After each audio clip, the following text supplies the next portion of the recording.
जब मन की बात उठ ही गई है तो कई प्रकार की मान्यताएं व्यक्तियों के सामने आती हैं जो योग से जुड़ी हुई होती है। हरे कृष्णा हरे कृष्णा हरे कृष्णा हरे कृष्णा। शायद किसी व्यक्ति ने योग को समझा ही नहीं, और जिसने योग को ना समझा उसने मन की बात आसानी से बोल दी। जिस किसी को भी कहोगे तो वो तुरंत इंद्रियों की बातें करने लगेगा, मन की बातें करने लगेगा, दोहराते रहेगा। क्योंकि जिसने योग को ना जाना, जिसने कृष्ण को ना जाना, जिसने कृष्ण के योग स्वरूप को अपने भीतर ना संजोआ, वो किस प्रकार के मन से जुड़ी हुई बातें करते रहते हैं, लेकिन फिर भी करते रहते हैं क्योंकि करना बड़ा ही आसान होता है। उसमें किसी भी प्रकार की निष्क्रियता, सफलता असफलता का कोई प्रश्न नहीं उठता। सिर्फ बातें होती हैं, जुड़ी तो योग से ही होती हैं, लेकिन व्यक्ति जो बातें करता है वो योग से ही दूर होता है। कई प्रकार के व्यक्ति मिल जाते हैं जो हमेशा ही मन को शांत रखने की ही बातें करते रहते हैं, दोहराते रहते हैं। मन कोई क्रिया नहीं है, मन कोई वस्तु नहीं है जिसे तुम शांत करने की चेष्टा करते रहो। मन कोई तुम्हारा दुश्मन नहीं है जिससे पीछे तुम भागने की सोच रहे हो।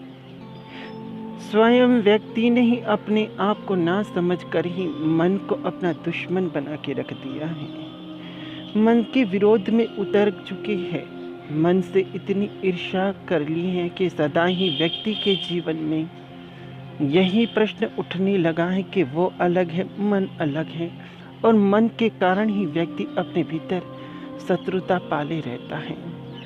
और इसी चेष्टा के कारण ही व्यक्ति ने अपने ही मन से शत्रुता मोड़ ले ली, जहाँ से व्यक्ति के जीवन में योग दूर होता गया, सत्संग खत्म होता गया। जो कुछ भी बचा था वो केवल झूठ था, एक मनोरंजन, जिस मनोरंजन में व्यक्ति अपनी कलाकृति करता रहता है और उसी से ही आनंद हो के ये सोचता है कि मैं जो जानता हूँ वही सत्य है। उसी पर ही टिप्पणियाँ, उस पर ही अपनी तार्किक बुद्धियाँ लगाकर कुछ बड़बड़ा देना ही व्यक्ति को योग के प्रश्न का निवारण ही समझ लेता था, जिसके कारण समस्या ये होती गई कि व्यक्ति का व्यक्तित्व व्यक्ति से ही दूर हो गया और बचा सिर्फ व्यक्ति और उससे शत्रुता मोल लेने वाला उसका मन। हरे कृष्णा कृष्णा कृष्णा हरे हरे।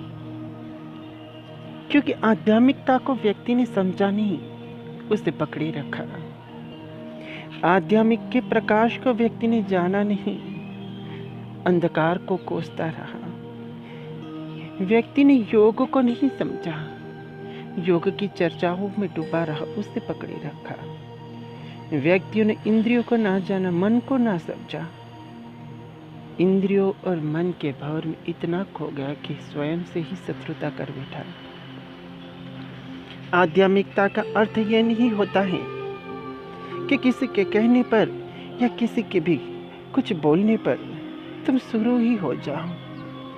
आध्यात्मिकता का अर्थ ही यही होता है कि स्वयं से ही, तुमसे ही, तुम्हारे ही प्रयास से ही जब कोई अच्छी शुरुआत हो, चाहे वो कैसी भी हो, शुरुआत हो तुमसे। केवल व्यर्थ की बातें ना हो, सुनी सुनाई बातें ना हो, जहाँ पर किसी की बातों का भरोसा ना हो। अध्ययन किया जाए, बातों का नहीं स्वयं का, जानकारियों का नहीं तुम्हारा। लेकिन वास्तव में यही होता रहता है कि व्यक्ति अध्ययन करता है बातों का। अगर बातों का ही अध्ययन करना है तो उसमें स्वयं को जोड़ कर रखते हैं तो शायद उस बातों से भी, उस चर्चाओं से भी तुम्हें कोई मार्ग तो मिल ही जाता। क्योंकि अगर बातें झूठी हो, अगर उसमें भी अध्ययन हो तो उसमें झूठी बातों में भी व्यक्ति को मार्ग मिल ही जाता है। अगर अंधेरा हो और व्यक्ति अंधेरा का अध्ययन करने लगे तो वहाँ पर भी उसे कोई मार्ग मिल जाता है, प्रकाश नजर आ जाता है। लेकिन व्यक्तियों ने केवल कृष्ण को, उनकी अद्भुतता को केवल एक चर्चा का विषय ही बनाकर रख दिया, जिसके कारण सनातन धर्म ना समझ